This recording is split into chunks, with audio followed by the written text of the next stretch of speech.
It's wild. I'm assembling a large compilation of horrible things that people say about me, and I'm going to do a video in which I read them. But they never show up at these events like this and take, so, I'm here now, so take me on if that's what you want to do. Go ahead. Good afternoon, professors. Hi, how are you? I'm good, how are you? I'm fine, thank you. What do you say to those people who claim that in animal advocacy, every little helps?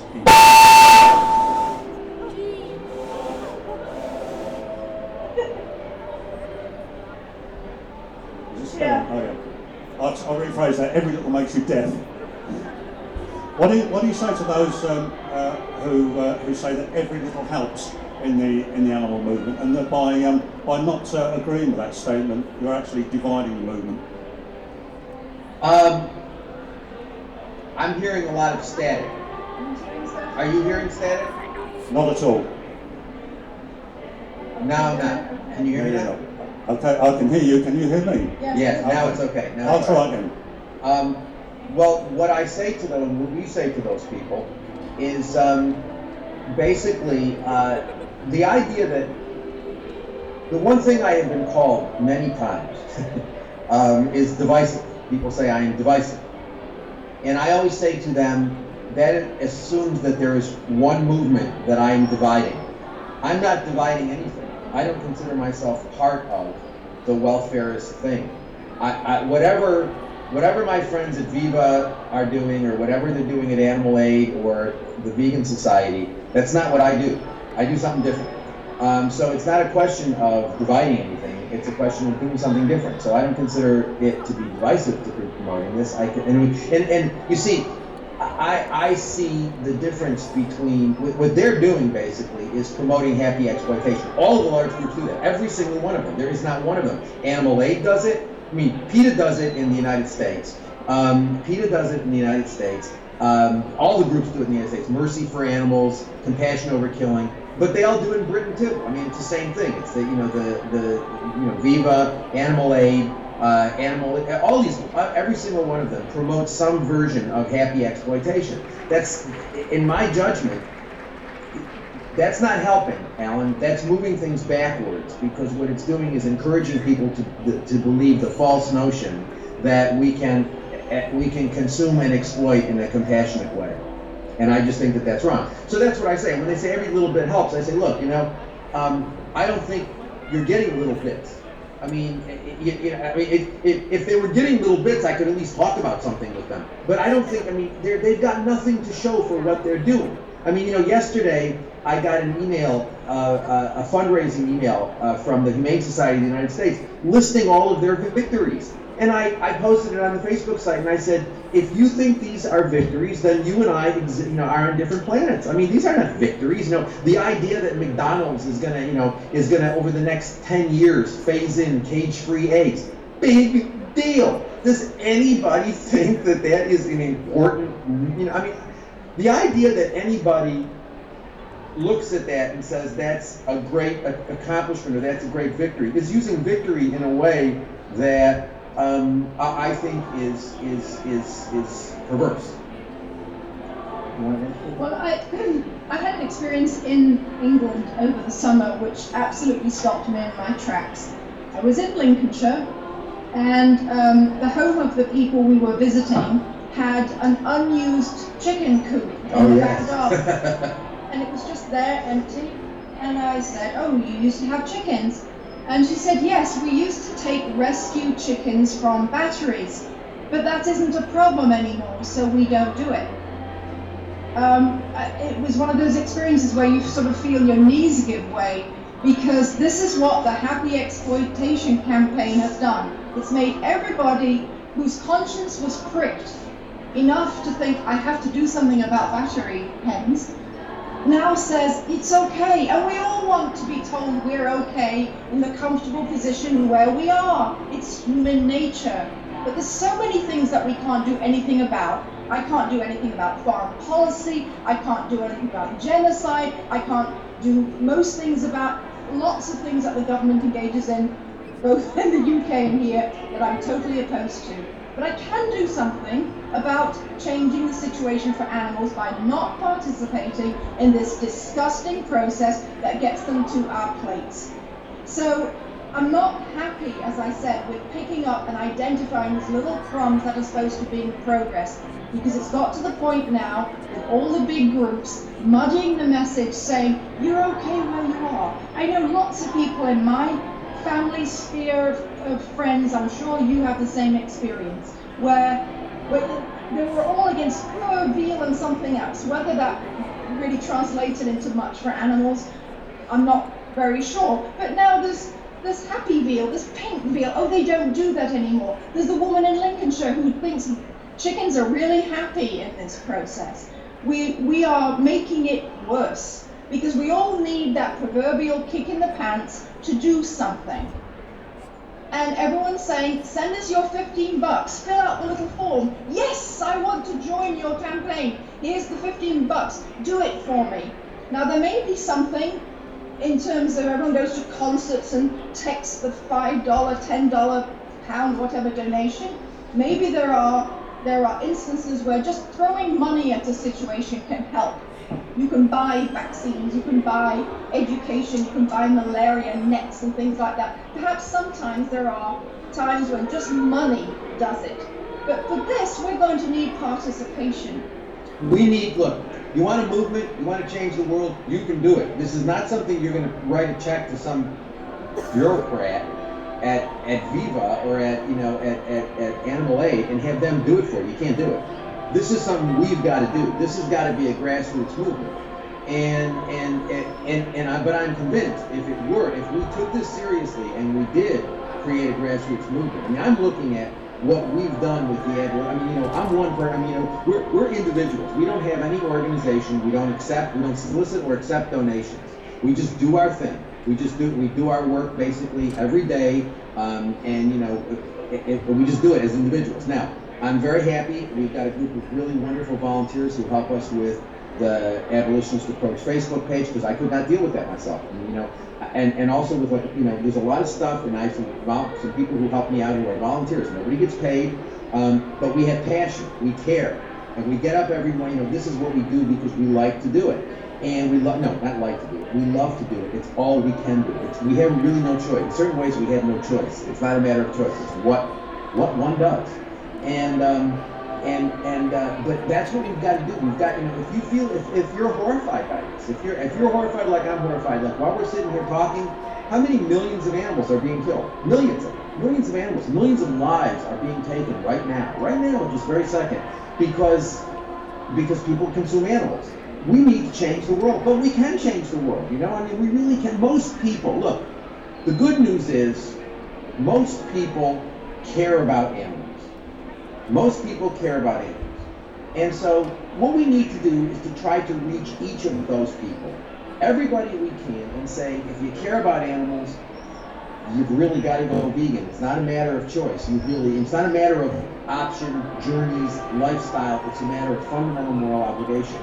People understand that, And when I was in London in October, and I was debating, what's his name from Viva, Tony Wardley. Tony Wardley? Yeah. And I was debating him, and he said, well, single moms can't understand that. And the answer is no. Sorry, Tony. Single moms understand it just fine. First of all, it was a sexist statement. It's like, women, single moms can't. I didn't understand what he was talking about, but whatever he was talking about, he was wrong. And the idea that single moms can't understand this. Anybody can understand this. I discuss this with children. They understand it. Everybody understands it. These are easy ideas. These are very fundamentally simple ideas. We wrote a book, Anna and I wrote a book called Eat Like You Care, an examination of the morality of eating animals. And what's really interesting about that is that book has now been translated into 10 different languages, and it's about to come out in Turkish, which will be the number 11. And it's a simple book. It basically says if you care about animals, you got to go vegan, and here are 30 some odd reasons why people think veganism is a bad thing, and here are our answers. It's a simple book. There's nothing complicated in that book, and people love it. They love it because they see the truth of it, and the truth is simple. The truth. If there are any truths out there, you know what? They're not complicated. They're simple. And and the idea that we have to be vegan if we care about animals is a simple truth. We just need to explain that to people. But the bottom line is if we keep on, as Anna says, if we keep on thinking that the solution is to send donations to these organizations have more money than they need. What do they use the money for? What they fly all over the place and they collect more donations. They just collect donations and donations and donations, and then they pump out these welfarist campaigns. You go to Viva's page. What does it say at the top? It says, you want to do something, reduce, go veggie, vegan, or reduce meat, or reduce your meat, or whatever it says. And it says that on every page. What is that telling people? It's telling people that animal people are putting their stamp of approval on you eating less meat. What the hell is that? What good is that doing? The question really is, how does this get done? How does this get accomplished? And the most effective thing is if we can turn the camera around. Because there's a certain role for the groups, and there's a certain role for people coming on stage and talking about this issue. But if we turn the camera around, I'm looking at Alan and Francis right now in the audience there, you are the people. It's your sphere of influence. It's people who respect you and think you think good, intellectually sound, principled thoughts who will have the influence. It's everybody leaving today and talking about this in their own word, to their colleagues, to their family, to their friends. We're not talking at people, we're not talking down at people, we're not criticizing. I was a very, very enthusiastic meat eater for 20 years because I'm a vegan who actually doesn't like vegetables. No, she doesn't, I can tell you. So why did the penny not drop? I was interested in every social movement. I was out there doing this stuff and coming home and eating meat every night. And then one day that penny dropped. So everyone I speak to and everyone you guys speak to are in that same position. We're interested, we are receptive in terms of being ready for this. And it's a logical, clear message to give to people. It doesn't need to be watered down. There isn't time. Apart from the lack of efficacy, there isn't time. We can't. I'm going to be in my grave before half of these things are even thought of. But we haven't got animals out of intensive agriculture, we haven't got them off our plates, we haven't got them out of labs, we haven't got them out of dumped up shelters. There's not time to do it piecemeal. That's not progress. The bad stuff is multiplying much more quickly than we could ever stop it. There are no breaks except a clear message. And it's simple. People understand it. Absolutely. I was thinking, the vegan message was much clearer in the 1980s. When Anna and I got involved in the early 1980s, we got involved with PETA. We were involved with PETA. As a matter of fact, we were like 2 of 10 people. When PETA first started, we were involved with PETA. And she edited their newsletter. I was their first lawyer. And we were a small group. Everybody was vegan. No, as a matter of fact, it wasn't even a question. Nobody even discussed it. We were all vegan because that's what we had. That's what you did. You're all vegan. And it was only as these organizations got larger and they wanted to increase their donor base that they started changing the message, and it started going from, we assume everybody is vegan to, what is it that they should be? Well, they should be vegan. Maybe they should be vegetarian. Maybe they should just reduce meat. And so, all of these groups, they have a basic business model. And the basic business model is they want to have as broad a donor pool as they possibly can. So what they want to do is they don't want to challenge anybody, and they don't want to offend anybody. So that they're basically politically, so they have no problem with sexism and misogyny. They have no problem with Islamophobia. They have no problem with all sorts of human discrimination issues. They have no problem in, PETA had an ad that I thought was just shocking, and I was amazed that there wasn't. This bothered me horribly, that ad got out there with very few of animal advocates, particularly young people, objecting to it. And it was an ad in which this woman is walking down the street and she's got a neck brace on.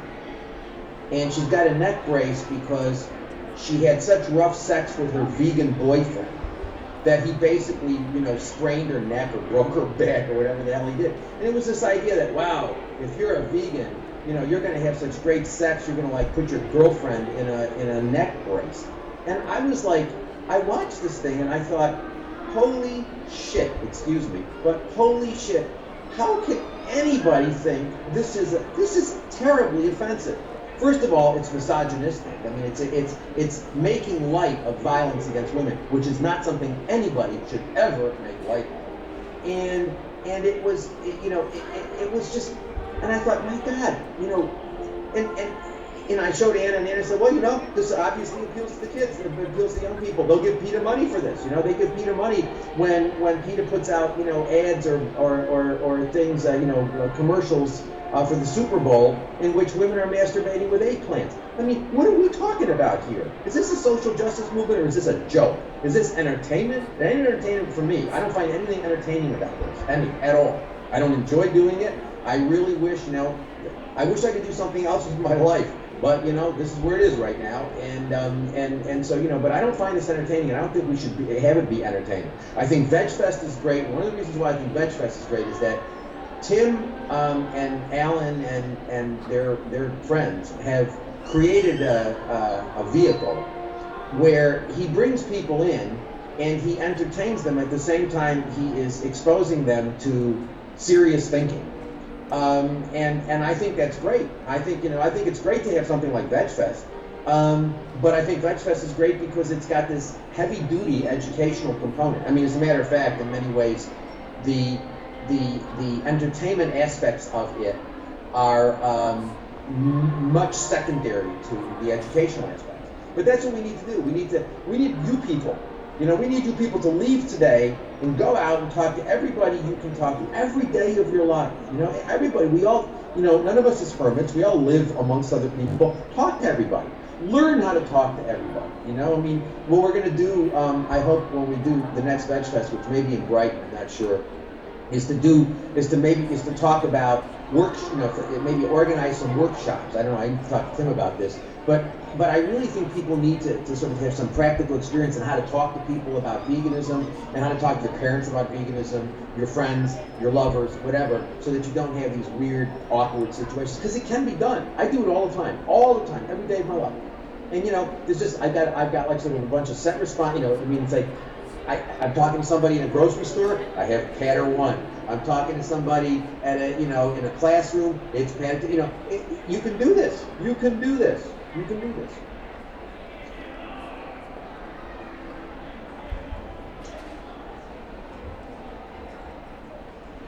Hi, I'm going to try and not get emotional here because it is actually something that really upsets me because I feel like the message you're just spreading is really damaging.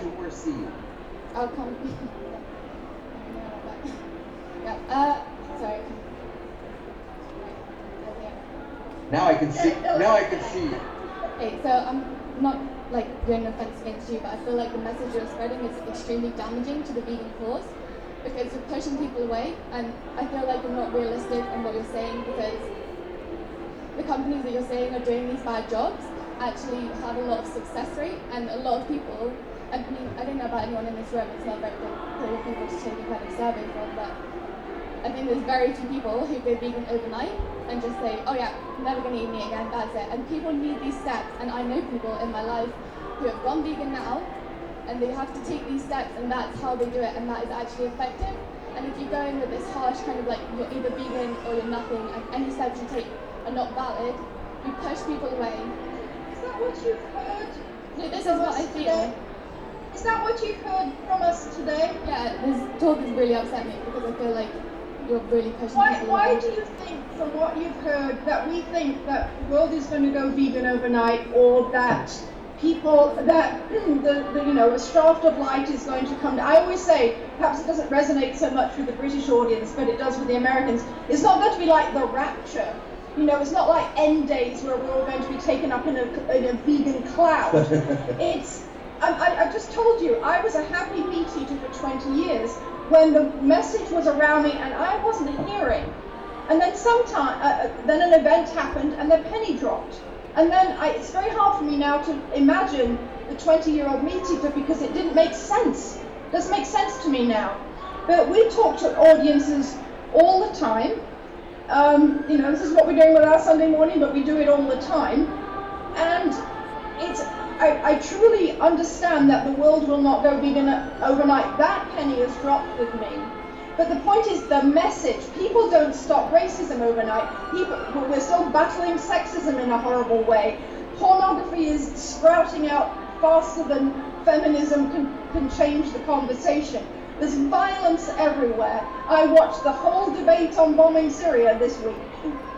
All sorts of things are out there that won't change overnight. I get it. So it's kind of a straw man to say we think that veganism is going to happen overnight. But the message has to be clear. People will think about it, they'll do something, they'll look at their refrigerator, they'll go shopping, they'll try it, they'll have a fight with their family, they'll go back. But the message has to be clear, because if we're giving them a message that says it's all right at every one of those stages, we'll end up being where we are now for the next 30 years, and when I'm in my grave, you'll be having the same fights. It's not having the effect that it could have. If you're vegan and you're, you sound like someone who's very good at communicating with people, you can communicate that vegan message. Why would we ever try and communicate something less? I think it's really important to say to people, look, I mean, think about it this way in terms of practicality. If you say to somebody that if animals matter, we cannot justify eating them, wearing them, using them. If somebody hears that and cares about it, if they don't care about animals, then that's irrelevant. But if they care about animals and they hear that and they don't want to go vegan, they'll do something else. They'll reduce their intake of meat, or they'll eat cage-free eggs, or they'll do something like that. But we should never be telling, that should be their choice. It never should be what we're saying. We should never be advocating any level of animal exploitation, because that is morally wrong. So when you say it's pushing people away from veganism, I don't believe that at all. I think what's pushing people away from veganism is telling people that stages that are not vegan are perfectly fine. If you want to reduce meat, that's fine. You want to eat cage-free, that's fine. You want to eat whatever, it's fine. And so, it's like saying, gee, it took me 10 years to stop being a racist. Oh, okay, so we ought to promote Racist Joke-Free Monday. Nobody would say that in a human context. If you said if you had a man who said, I used to be a sexist, and but it took me a long time, and now I found feminism, and I'm no longer a sexist, would we say, oh, okay, fine, it took you a long time to become a feminist, so we ought to promote gentle sexism? The answer is no. We wouldn't do that in the human context. We ought not to do it in the animal context. This doesn't make sense to me. Does that make sense? I think there are parallels between those things, though. I don't think that you can draw parallels. Because when you're eating things every day, that like every choice that you make to eat something, you're choosing to eat meat or you're not. You're choosing to kind of harm an animal or you're not. But sexism, racism, that's not something that you necessarily have to do every day. It's not something you can make. Hang on a minute, but that means that you have an opportunity every time you sit down. Why? I don't understand the impact of. She's saying our animal exploitation is more pervasive than racism or sexism. That's right. So it should be very clear to us. Why do you think that would be pertinent? Sorry, what's the question? What I'm genuinely confused about is how we think a non-clear vegan message is going to bring about veganism. That I don't understand. Well, it's been proven to do that. That's how. Well, you can ask a lot of people that have gone vegan. I went to a talk yesterday where they spent the whole time saying like, this is how not to do veganism, this is how not to tell people, when they also didn't say any one way to promote it. That was, by the way.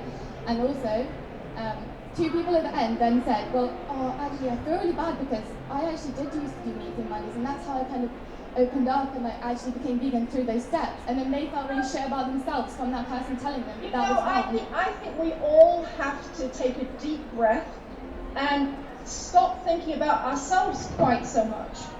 Because this isn't really... But you're thinking about yourself when you're saying like, this ideal has to be perfect. People make mistakes, people are human. I understand the No mind. one's perfect. No one's perfect. We're not suggesting anyone's perfect.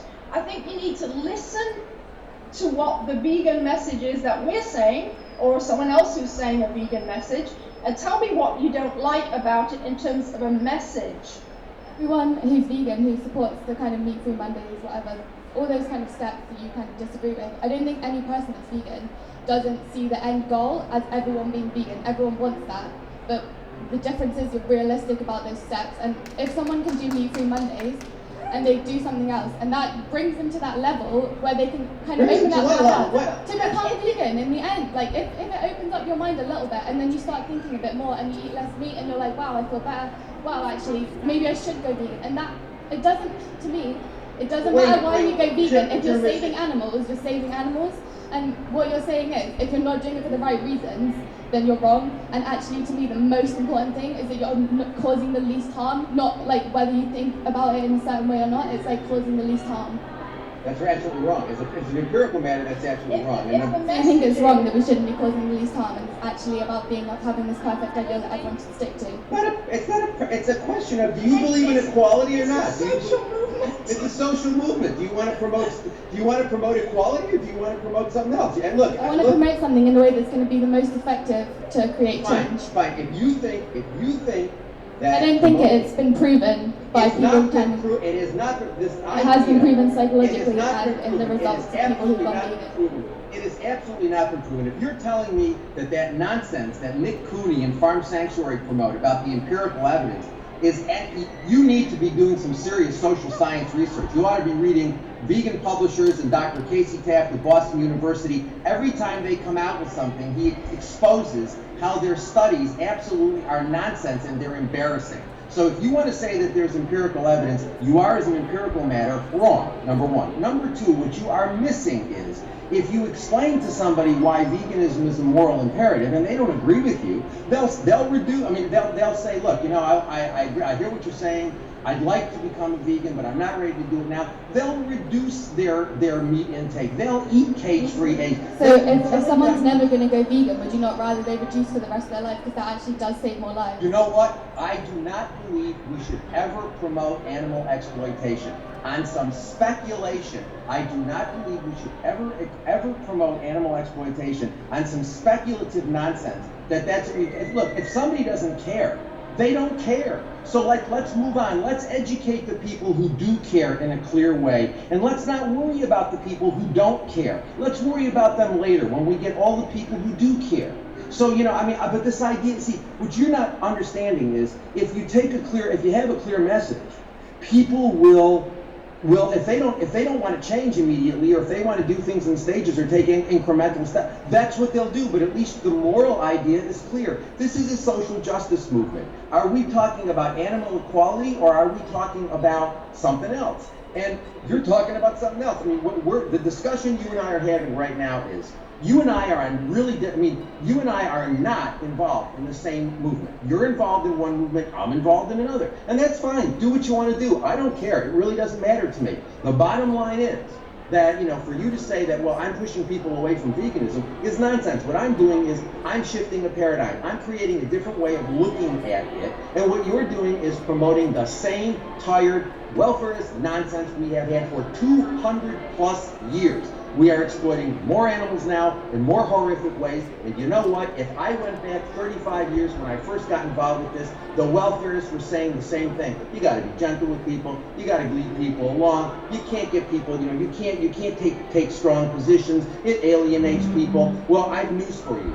In the world that we live in, if you don't think we need to be taking strong positions, you and I just see a different world. I see a world of terrible injustice, not just to non-humans, but to humans. I see a world of terrible inequality. I see a world of violence. I see a world of injustice. And I think we need to be moving away from this idea of comfort zones. That anytime you challenge somebody, they feel victimized and they hang on a cross. Well, that's fine. But I think that's counterproductive. I think that sort of narcissism is destroying morality.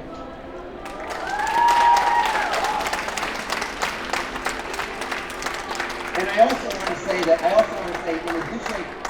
addition to veganism, I have a dream, and that is Jeremy Corbyn and Nicola Sturgeon take over the UK. That's right.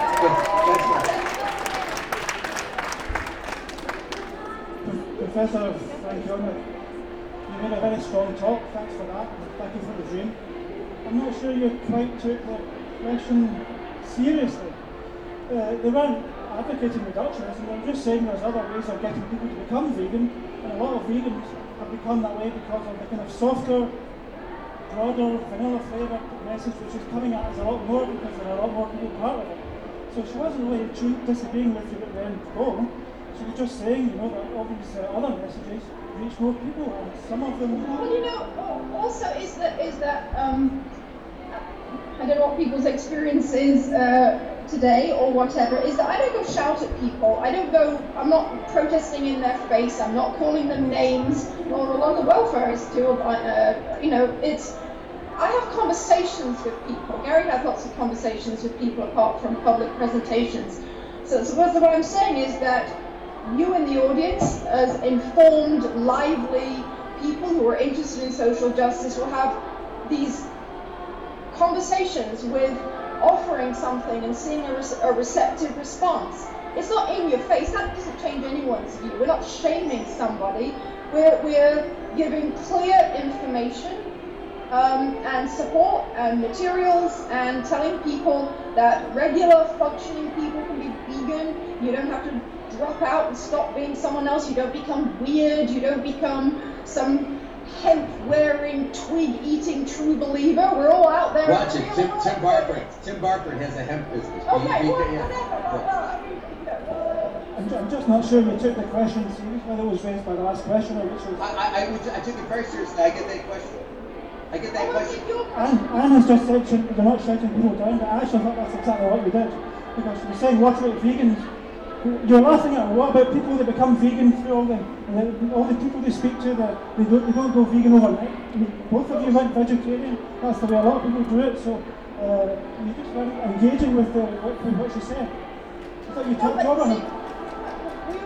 We were not responding to the 35-year-old animal movement now, so we were just in the backwards, sort of doing it ourselves without a lot of information. There's all sorts of information out there now. The groups have a lot of media access. There's this great thing called the internet. There's a bad side to the internet, but it's a fantastic side to the internet, and that's why we did the How Do I Go Vegan page. Go and look at our How Do I Go Vegan page. Is that shouting at someone? Is that saying, oh, you're bad and all that sort of thing? Don't come back to us until you're vegan. We're not sending people away shamefaced. Sure, my question is just how you responded to the challenge from the floor. Because we were being told that this factually we're wrong and we're being...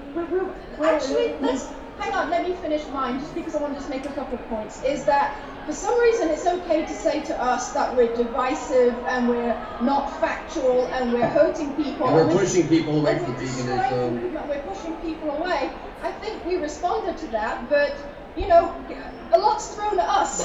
Look, the bottom line is she mischaracterized the position. I've never said that we're going to go vegan overnight. Number two, she insulted me by saying it was divisive and that I'm pushing people away from veganism. And then you get upset with the way I responded to her. I responded to her I thought, in a very patient way, given the fact that I have heard that argument probably 15 million times in my life. But the bottom line is the fact that a lot of people started off at a different position. Most people came to veganism, they got involved in some group, and the group tells them that vegetarianism is fine, that eating meat is less fine, and then eventually the penny drops and they go vegan. So that doesn't show that taking a plain vanilla, I believe, as you called it, approach, leads people to veganism. It can also mean, and in my judgment it does mean, that people come to veganism despite the plain vanilla approach that pushes them in the wrong direction. I think that's a really important point, and I'll tell you, this is my experience, so it's not really open to other factual attack, because I'm telling you what my experience is that I have at least as good success, and I think better, talking to people who haven't been involved with the animal welfare groups.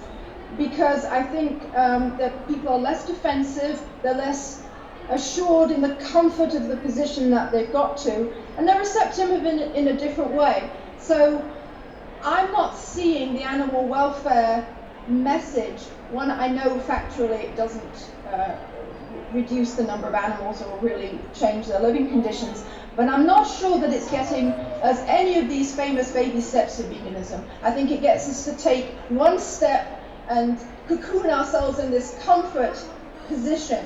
And we all want to be comfortable, and we all want to think we're doing a good thing, and we don't want to give anything up because we're told that veganism is so difficult, and we have to despair and put up with deprivation and weirdness if we're vegan. And veganism is just for the special people. It's too difficult for the regular people. Don't you hear that message? Well, Ronnie Lee basically said that a few months ago. He made the point. Ronnie Lee, whom I like. I like Ronnie. I think he's just wrong on this to say that ordinary people, I believe that was the expression he used, ordinary people don't have the moral and intellectual faculties they need to understand veganism. And the answer is that's nonsense. That's elitist nonsense. People understand it just fine. We teach at a law school in one of a city that's competing for the most impoverished city in the United States, Newark, New Jersey. Some of you may have landed at the airport there. Most people land at that airport and run away. It's a depressed, chronically poor city. It's a food desert, it's very hard to get decent food, the education system is dreadful. We've had tremendous success in talking to people about veganism. You'd think that the communities that we're talking to have lots of competing worries and things taking up their time and their energy. You know, they're interested in civil rights, but they have to eat 3 times a day.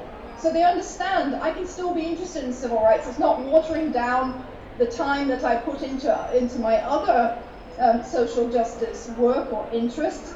I can be vegan, and that conforms to my general view of the world.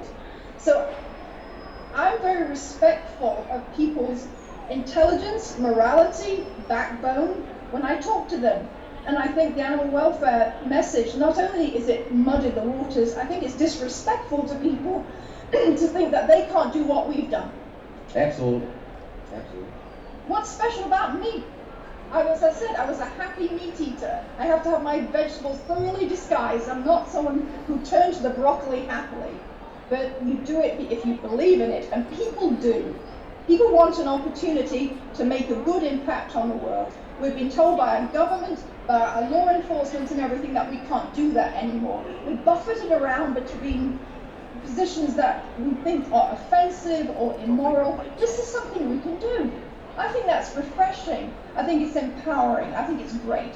Everyone can leave here today determined to become a vegan. And if on Monday morning we didn't go vegan overnight, shock horror, we can work on it during the week, and we can get some information, and we can get some enthusiasm and some support. Go and support your friends. Go and teach them.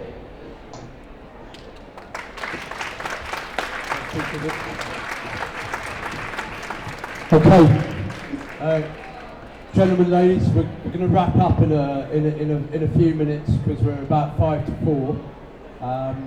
So I'd just like to say a massive thank you to, first of all, actually all our visitors here who've been asking questions, but of course also very much to Anna and to Gary for taking the trouble to answer questions.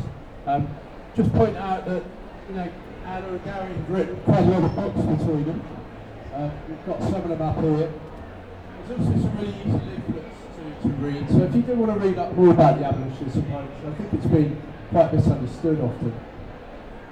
Just talk like that. Then, We have time for one more question, Tim? I think we're just about, because we've got the reducitarian discussion. If we've got one very brief question, we can just have one last question. We must wrap up in about 2 minutes. All right. Wrap up yourselves, Gary and Anna. Have a couple of closing, couple of things to say, and then we'll move on to the reducitarian discussion. Well, I'm optimistic, looking at all your bright, enthusiastic, inspired faces, having been to this great event this week, that you're going to go out there and tell people that this is a great idea, that they should be interested in, that veganism is easy, that it's sensible, that it's the environmentally right thing to do, that it's the moral right thing to do. There's no downside to it. Just go out and be your vegan selves out there, and other people will follow. We can change the world. We have been told by our governments, by our schools, that we are, as individuals, meaningless. That is nonsense. You know, Margaret Mead said that, you know, don't kid yourself. Small numbers of people can change the world. In fact, that's the only way it's ever really changed.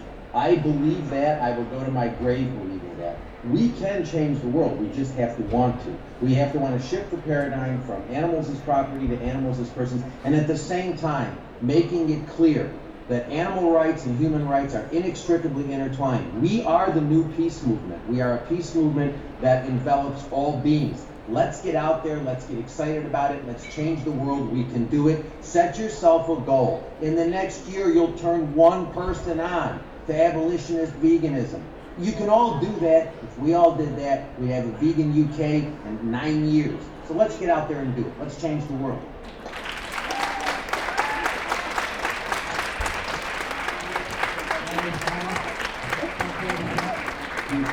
Take care. We'll see you we'll be seeing you next February. Yes, indeed. Take care. Be well. Bristol in Bye-bye. May. Take care. Take care. Thanks a lot. Bye.